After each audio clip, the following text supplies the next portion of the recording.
Welcome, I'm Julia. And I am Marta. And this is LateMode, a podcast in search of the zeitgeist. Through a series of conversations, we explore the fragmented and hyper-connected modes of our current times.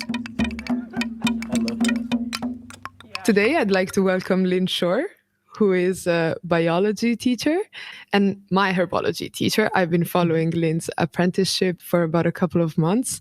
And because this podcast is centered around the idea that it be a space to have conversations that we want to have, but because of the hectic rhythm of daily life, we don't often manage to have, then I thought one of the persons I would love to talk to the most is Lynn. And often we meet in these settings of the walks you organize in the Frankendale or through the herbology course. So I thought I would really cherish a moment with you to just chat about stuff. And I am therefore super grateful that you would make time to be with me today. And I would like to ask you to maybe introduce yourself and your practice to the listeners of this tiny podcast. Oh, that's nice, Marta. Thank you. It's really lovely to be here. And what you say is absolutely right. The being still and the just having time to speak is so rare. And I really appreciate it, because I whiz around a lot. So this is nice to be pinned down, to actually, just be still for an hour, half an hour or whatever, and just meet and speak and talk. It's good. It's a rare thing. So what do I do? I'm not really sure what I do, actually. I'm just me. I love plants. I love animals.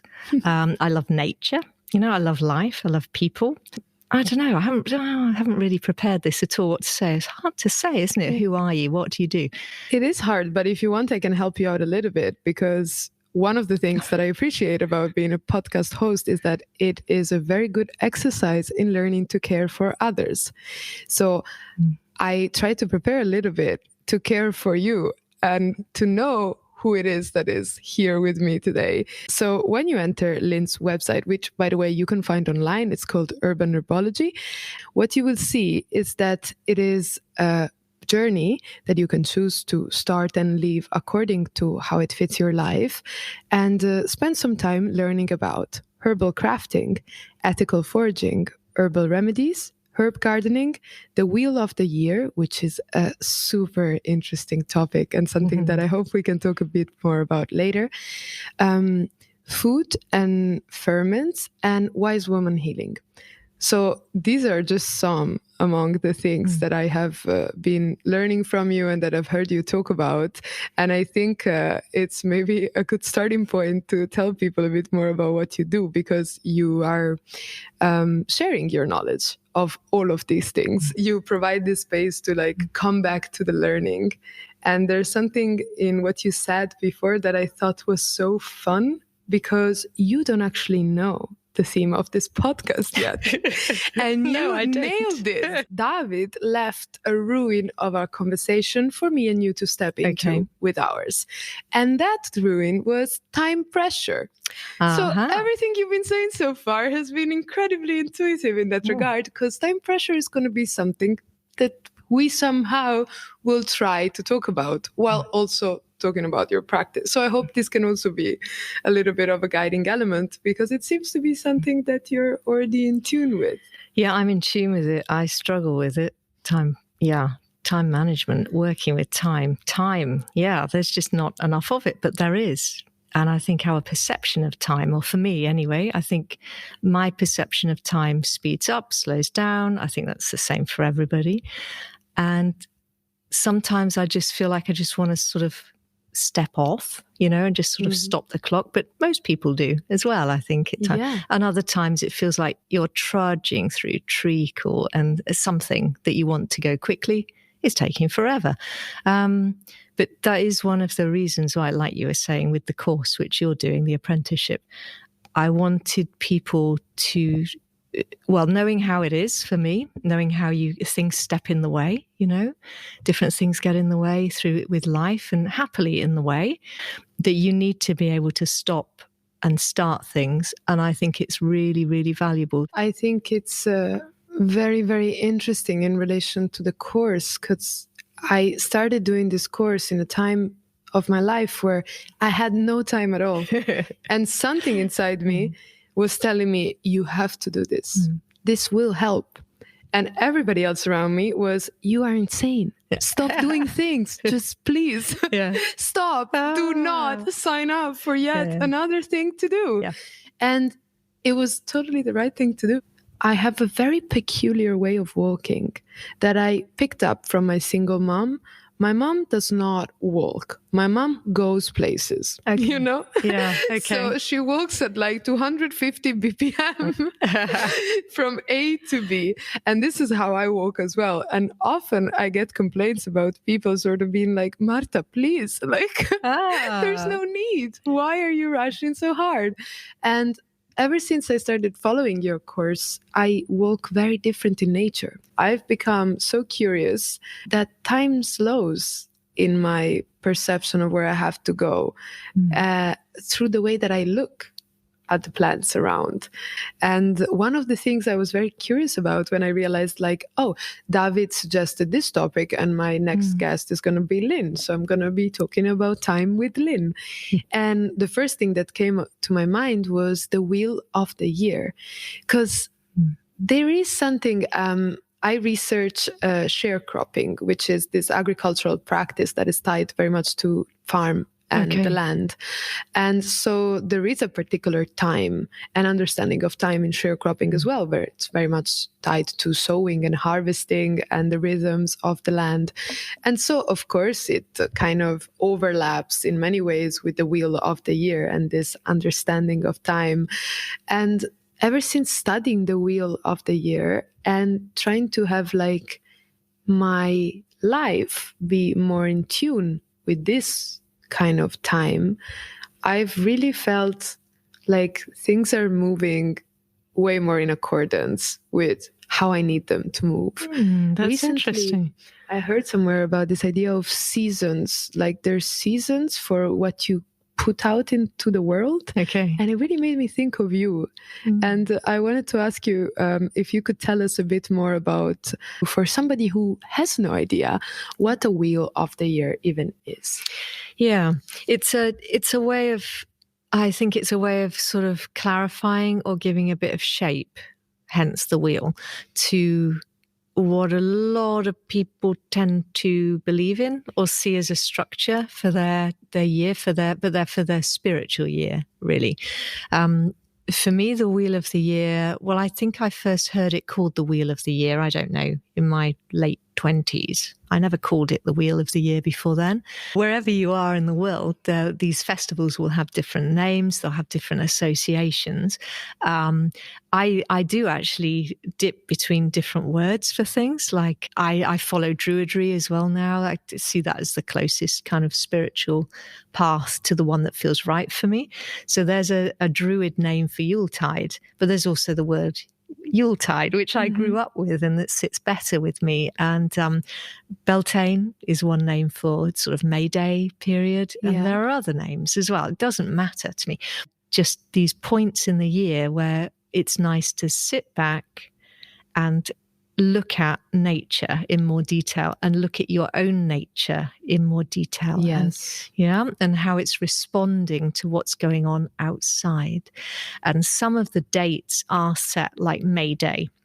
It's the 1st of May, which I find a bit sort of arbitrary, really. Well, it should be arbitrary. Is that the right word? It's not really as I feel it, because of course, since these dates were set down a long time ago, like you've got the solstices set 2 of the dates. You've got the summer solstice, the longest day, and you've got the winter one. And obviously they're different where you are on the planet. So southern hemisphere, northern.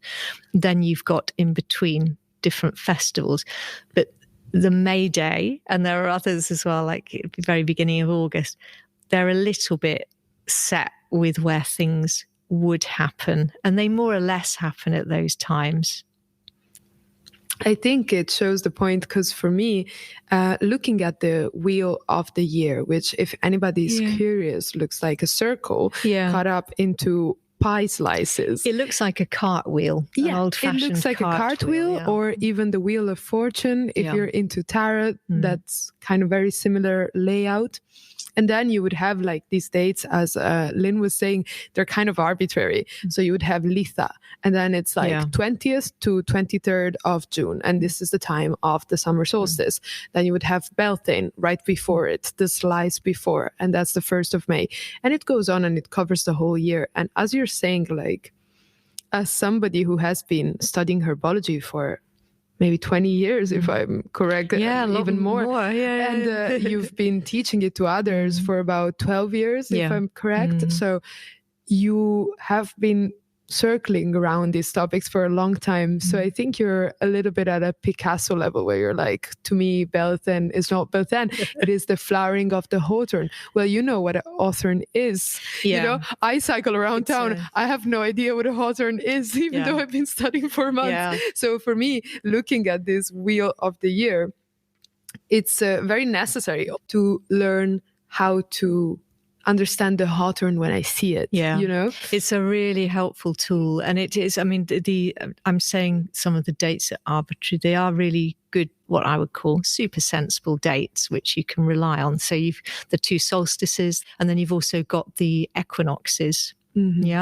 So equinoxes, not sure what you should call them, but you've got the spring and the autumn equinox. So those are the days in between. So they're of equal length. The days and nights are of equal length, and that's set. But what the plants and animals are doing in your part of the world at those times is slightly different these days. Things change because of the length of the day, like the leaves are dropped from trees because of the amount of daylight rather than the temperature, you know? But that wheel of the year is beautiful. It's a beautiful thing to draw and to paint, and you could collage it. You could do all sorts with it.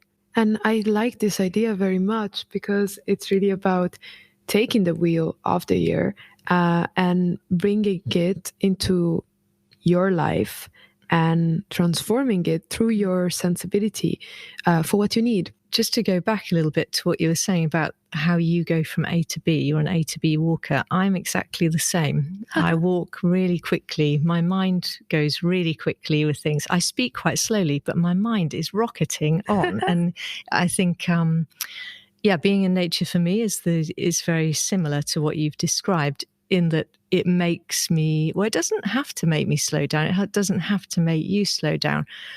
But when I go into nature, I want to look at it. I want to explore it. I want to see it. I want to touch things and taste things and look at what the bugs are doing and hear the birds. And I walk with some people, and they're walking in nature, but they're not really looking at the nature.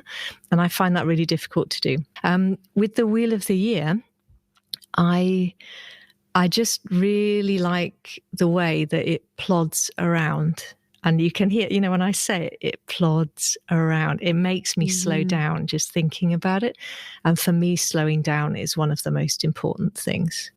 One thing I wanted to mention was that I was totally those people you were talking about that go into nature and cannot look at nature. Okay. So actually, this is one of the things that I've really been the most grateful about in following this course.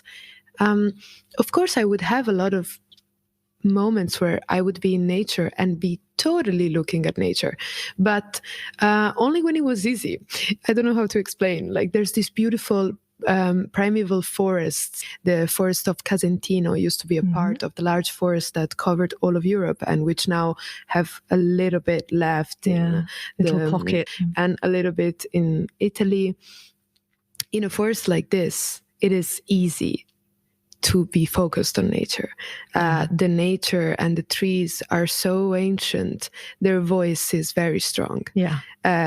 In these places, it was always easy for me to be focused on nature. But because I struggle with focus so much, then in a younger, more overpowered nature, such as is available to us in Amsterdam or in other cities, it was much harder for me to switch my focus, attaching words and knowledge to the plants that I'm seeing is actually helping me to crowd out the other distractions. And to be in tune with myself through this practice while learning about something else that is in tune with the world around me really helps me to make this connection, which some people have very embodied and very immediate. They feel themselves and they feel their needs. For me, this is not straightforward, but learning about nature and the rhythm of nature outside of me helps me to make this connection. Think like what you were saying before. This is a moment where the energy is in the roots. Yeah. How do I feel this? Can I think of this? Can I take 5 minutes out of this day to try and understand whether this resonates or not? Yeah. And most of the time, it does. It is useful. And I think there's so much more to it as well. I work for a school and we work with a timetable and we work with the year schedule for schools, which begins, like universities, generally in September, in the autumn. And then you kind of have to do the mass of your work and your study in the darker months, which to a point, yes, I understand it. And we can do that. You kind of feel energized by the summer, which is just gone. But then quite quickly, it declines. Your energy depletes. And in times gone by, we would have been living off of the store cupboard, by the time January came. Certainly, we'd be living off our salted whatever. salted anything, really. Salted anything, yeah. We'd be living off all sorts of dried, salted stuff, and our nutrients, all right, salted, dried stuff can be fantastic, but it's different now in many ways. We've got access to so much fresh food, materials, and, the lights are bright in the winter. We can turn them up and whatever. We can make it all very comfortable. But really, our bodies are not of this time. Our bodies are of a previous time where I would, anyway, getting back to it, if I ran my own, if I were an employer, of a group of people, I would want us to be perhaps working longer in the summer and far less in the winter. We need to semi-hibernate. It's great to do that, to go in later, to go home earlier, to contemplate more, to do the more reflective tasks of the year rather than the active, get it in, get the knowledge in things. Yeah. And I think that's really pertinent with the time issue, Yeah. Even just hearing you say this makes me feel good. I mean, I wish we could do that. Yeah. And instead, somehow we can't. And that is why it's so relevant to think about this. I mean, the relief that I feel thinking about being actually able, legitimized in my hominid right to hibernate over winter, how good that will make me feel and how unreal that seems for today's world. Yeah, it's an interesting thing. This time and space and who, like you say, the oppression as well, rules around us. And that's an interesting one with the foraging that I do, is that this feeling, I mean, I wouldn't want people walking into my garden and just sort of taking anything, the garden that's actually my garden, or whose garden is anybody's garden really, but the garden I pay rent on, let's say that, my folks' town. So I welcome people in there to do work in there, to come and learn in there, to pick things, to have fun, whatever. But it's when I've invited it. The other gardens, the ones in the orchards, anybody can go in anytime. It's for people to forage from. It's for people to learn from anytime. So that's always, and that's really, I like that. Well, if I may, I would just like to make listeners aware that these gardens you're talking about are in the Frankendale Park, and everybody is welcome to go there and forage from them. So if you're ever wondering, after reading maybe on Lynn's website about what she does, and you're ever wondering where you could see some of these plants, it's in the Frankendale Park in front of the bar building. There's these beautiful gardens, and if you look, there's like tiny sliding gates made of wood, and you will know that inside there plants are safe for foraging. And usually on Thursday mornings you might see Lynn that's right, fumbling around. Many Thursday mornings I go there and do gardening. I think this is a good moment to mention that foraging is actually not fully legal in this country. If you're interested in it, there's a beautiful thesis you can read online about the ethics of foraging in the Netherlands with up-to-date regulations in each one of the municipalities and regions of the Netherlands. So what happens is that foraging is not legal, but it's not illegal either. So you are allowed, basically, and it's very much tolerated in most municipalities. So for example, I think if you look up on the website of the Amsterdam municipality, it clearly says that foraging is tolerated. But in general, I find this very interesting because you talk about food sovereignty in your course, and we are not allowed to forage. I know. Talk about that in relation to food sovereignty. That's insane to me. Yeah, food sovereignty is kind of what got me to set up urban herbology to begin with, because I mean, I've always had that opinion, though, really, that who owns what. And that sounds really silly as somebody who lives in a house, and I don't want everybody sort of walking into the house and thinking, who owns what? Okay, I'll own your TV. That kind of thing. Fair enough. Yeah, you know what I mean? It sounds a bit strange. I do have feelings that, yes, some people work hard for certain things. Sorry, my stomach's rumbling, actually. I hope you can't hear that. It's fine. Your stomach is welcome. I'm not so kind of radical with it that I think, you're growing pumpkins in your garden, I'm going to go and take that. I mean, that's not what I'm talking about at all. I'm talking about wasted things which are, and again, I wouldn't go trampling in somebody's garden and thinking, although actually, occasionally I probably have. I've got it, there's somewhere I know, which is not far from where I live, which has a fig tree.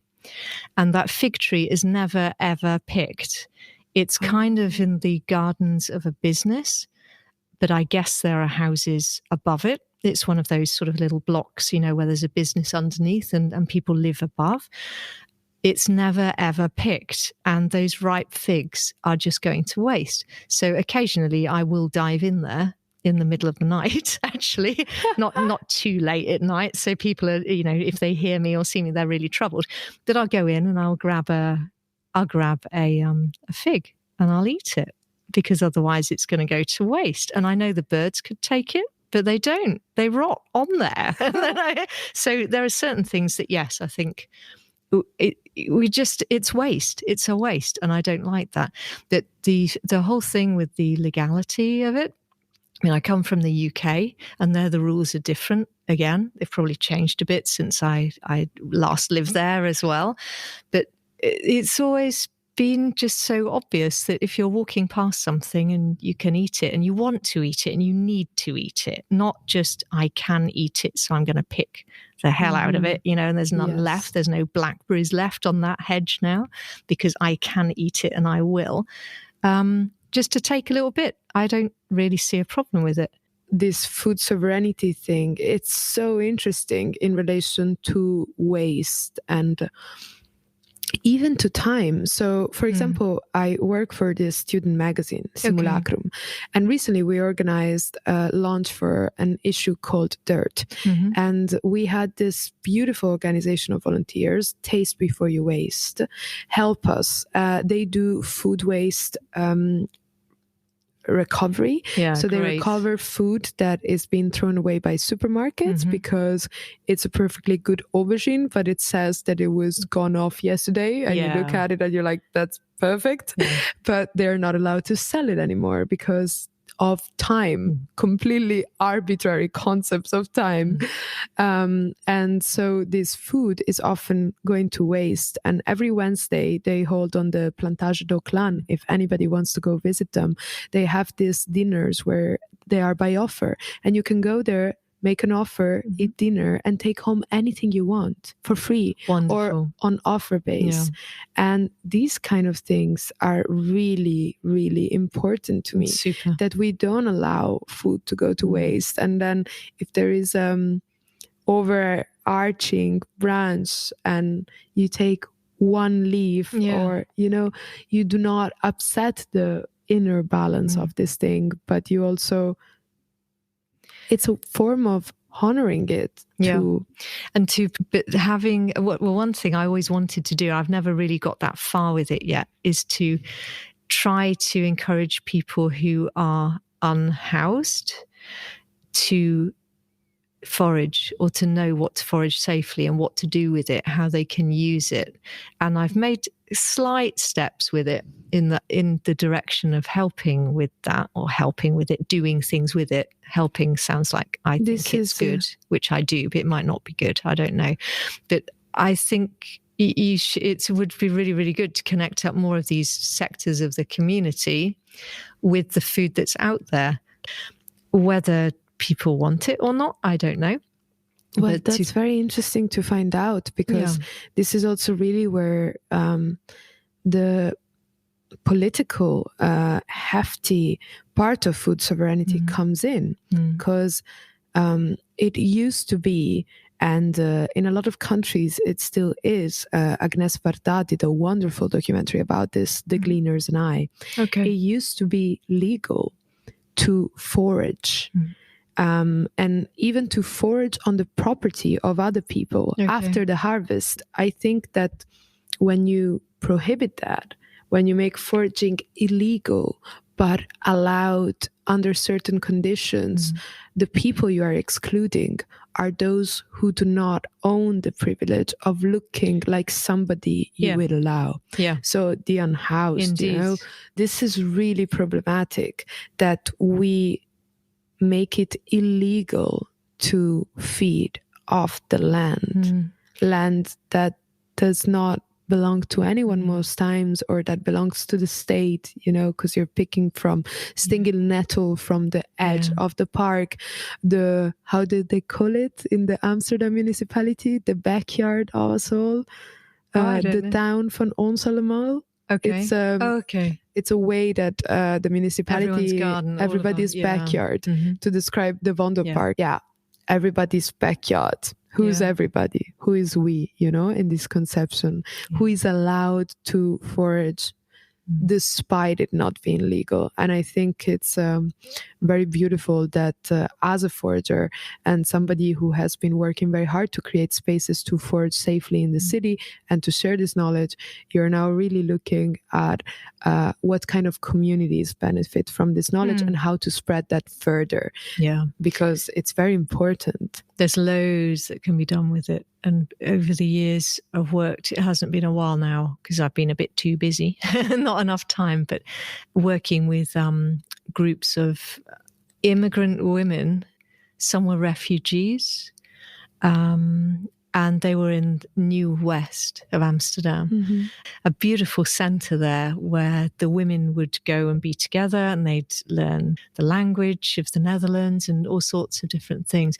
And working with them and with other people on growing foods from their homelands, and to helping them to identify foods, wild foods from their homelands, which grow wild here as well, or sister plants that grow wild here. And there are some problems as well with doing that. I know tales of people, I think there's a Suriname plant, which is very edible in Suriname, a wild plant, but over here the sister plant that we have is quite poisonous. It's quite different. So there's all sorts of different things with it, but it's such a useful topic to get into. It's absolutely something to help many, many groups. Really. It's absolutely fascinating, this idea of look for sister plants. Yeah, there's a lot. That's there really brilliant. are a lot, and it's the way to go, really, in my opinion. Yeah, because you can't. It makes so much sense now. Yeah, because you've got to go with what fits best in the landscape. Maybe a beautiful thing to finish off with, this idea that there are things that show resilience to the surrounding landscape, whether that be in terms of actual land or in terms of the landscape of your life, the structures that you inhabit, the places you move into, the things that you decided, in spite of everybody's advice, that you're still going to do. And you need to understand which things you can plant in this landscape of yours that can withstand the pressure you're under and create more resilience. Thank you so much, Lynn. It was such a pleasure to talk with you.